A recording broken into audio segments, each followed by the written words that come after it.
Viral marketing. What is it and how to use it without having to get a billion YouTube views?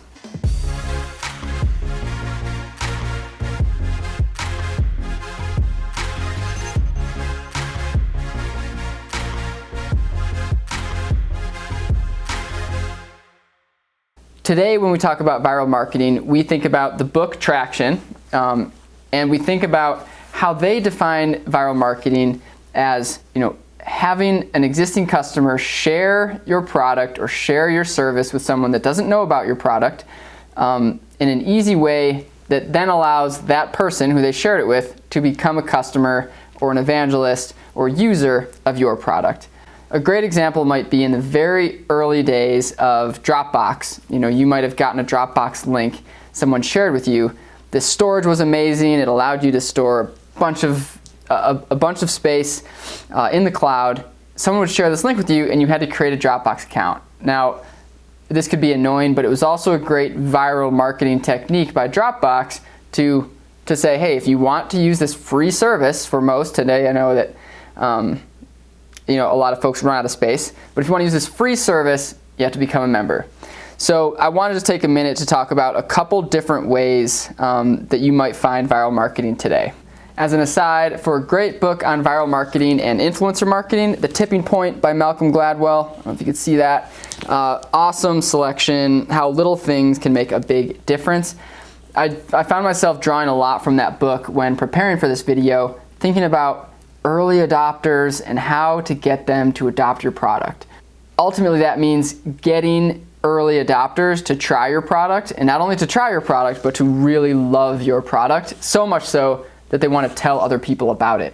Now, if we take a quick look at the innovation adoption lifecycle, starting with innovators and then moving quickly into early adopters, these are the folks that are waiting in line for the iPhone 11. These are the folks that are not hesitant at all to download and try the new software as a service, the new email marketing platform. They've graduated from MailChimp and they want to try something else. They want new features. They want to be the first. Early majority, these are the folks, according to the innovation adoption lifecycle, in the 34 percentile range that they'll come on board, but only after your product's been proven. So the question becomes, how do you get early adopters to recruit early majority and to recruit late majority users? And this is where viral marketing really starts to take off. So at Pintler Group, how we recommend folks do that is to be a bit fanatical about delighting early clients. We've talked about this in different Traction channels, but it's specifically relevant to viral marketing, that you can produce viral marketing through word of mouth if you know where to spend your time. Again, in the book Tipping Point, Malcolm Gladwell talks about Paul Revere's ride. Everybody knows this ride. The British are coming, the British are coming. Paul Revere was strategically chosen to be the messenger for this because he was so well connected. If you can find an early customer that is connected in similar ways, not maybe like Paul Revere, and he doesn't need to ride a horse around a conference and telling everybody how great your product is, though that might be a great form of unconventional PR. But anyway, finding people who are leaders in their own industry. So if your product, like GeoFly, if your product focuses on the higher ed vertical, finding people in higher ed that are influencers and seeing if you can onboard them, delight them, so that without spending money on advertising, they're telling other users, they're speaking at conferences, they're writing articles on LinkedIn, not because you're paying them to do so, but because they are thought leaders. They're early adopters of products. They love to review early products. So if you can delight them, it can have a huge windfall for your business. People speaking at conferences, specifically those who have submitted proposals to speak, are a good indicator of people who take their roles very seriously, who tend to be someone that people listen to in their industry. Not always, but a lot of times. And people who might be writing articles on LinkedIn and posting on groups, so Facebook groups or LinkedIn groups that have to do with your vertical of business. Look for these people.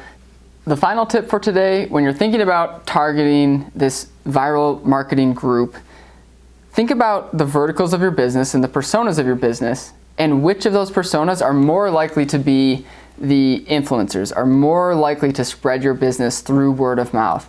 There are differences, like locally, if you're in Boston and you're marketing a software to higher ed, those universities are competing against each other, so they're less likely to tell each other about your business. It might make more sense to go to a national conference for colleges or an international conference for colleges and talk about your product there, because the free flowing of information might be, people might be more willing to share products that are working for them than locally when they're competing against themselves. So think strategically about which customer verticals you want to target and also which personas you want to target.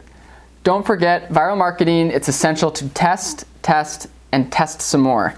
If you start and you think this is the vertical we want to target, we're going to spread through word of mouth, what are ways you can track that? What are ways you can ask customers how they found out about you? And how long are you going to attack this traction channel before saying, let's try something else, let's try a different viral marketing tactic? Maybe it's a link on our website that is easily shareable. Maybe, maybe like our next traction channel, marketing is engineering. Maybe we focus a little more on that, but always be able to test, did your viral marketing efforts pay off? That's it for today. Check out the podcast and article all about viral marketing, and we'll catch you next time.